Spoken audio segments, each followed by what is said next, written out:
Deathstroke number 0, Rob Liefeld and Rob Liefeld doing the Rob Liefeld. And this is dense as hell, so I'm just going to move very swiftly through it. Slade Wilson, he lied about his age, got into the Army at age 16, and immediately became a decorated war hero.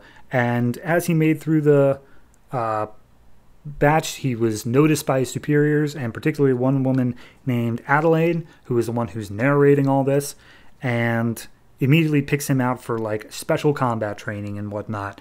And she's like, oh, he just sees me as a woman, so I have to prove myself. And so she does some cool flips and stuff. And Slade is like, yep, I trust you now. So he becomes member of an elite team called Team 7, who has their own book now. And I'm not even going to bother. It just shows they go on a mission, and at some point in their missions, Slade, who has aged up by now, he's got gray hair and whatnot, he's knocked out, and he's probably not going to live, but they do some genetic manipulation on him and basically turn him into a super soldier. And at this point, Slade is like, maybe I'm not so trusting of the government as a whole anymore, but he's still, kind of there in the army. And he falls in love with Adelaide. They get married, and they end up having 2 kids. But before that particularly happens, one of his old teammates, Wintergreen, was taken prisoner in Somalia. He asked the government for help. They said no, so he went on a Black Ops mission all by himself, and he put on what would become the Deathstroke costume, although with a gray mask. And he went in and he just slayed them all. He just took them all out. And that's when Deathstroke the Terminator was born. And of course, as he was becoming more apathetic towards the government, and he started saying like, okay, here's the thing. People heard about how cool I was as Deathstroke Terminator, and now I'm getting like private contracts and stuff like that from governments all over the world. And he wants to be able to provide for his family, so he says, sure, why not?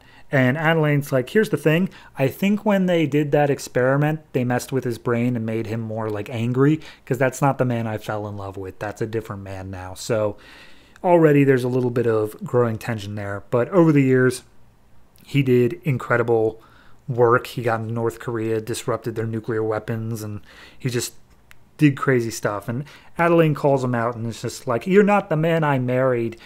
You're putting us all in harm's way, because he's getting well known as Slade Wilson, aka Deathstroke Terminator. Until one night, some North Korean operatives break into his house, and he's not there. Wintergreen's son, Peabody, is, along with Adelaide, and Grant, their other son, and I guess Joseph is there as well. But regardless, they end up firing a rocket launcher in. Peabody and Grant manage to survive, but Joseph and Adelaide are believed dead. And she never bothers to correct that. He just says like, yeah, okay, I'm dead. So Deathstroke and his son now, Grant, go on father and son murdering mission to like basically all of North Korea, and they take out everybody. Peabody's working as their man in the chair. And then we cut to current day, where Peabody gives Deathstroke a delivery of an Hawaiian orchid, which was apparently Adelaide's favorite flower. And he's like, well, someone's trying to send me a message, but I wonder who. And then we see a home in Miami, Florida, where Adeline and Joseph are both there. And they're like, we will get our revenge on your father, Joseph. And Joseph's like, no, I am not Joseph. He will know the wrath of Jericho. Krakum. Very basic story. I mean, the first half of it was Captain America until it got to it's Captain America without the moral compass, honestly. Like, it's good. It's fine. It's exactly what I expected out of Deathstroke, but at the same time, this was setting up the next story.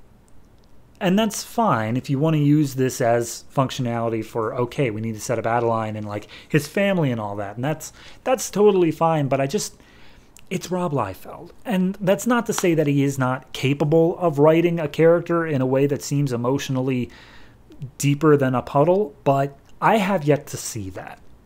So when he was saying this stuff of like, oh, and I loved him and we grew to love each other, I didn't feel that at all. Genuinely, it felt like a commander and soldier sort of relationship here. But hey, apparently they loved each other. I don't know. It felt very flat to me. I see all the beats and I recognize them as like, oh, okay, that's what happened. But it's like, there's no punch to it. It's just a thing of, okay, that's that. Have you also with this, literally everybody that Deathstroke thought was dead is not dead. So maybe reevaluate some stuff there if you're going to bring back literally every member of his family. I know they are alive in other continuities, but still. So no, overall this one... I just want to give a 5.5. It's not that great on the art, definitely not that great on the story. It's not offensively bad, but it's just like, who cares in the long run?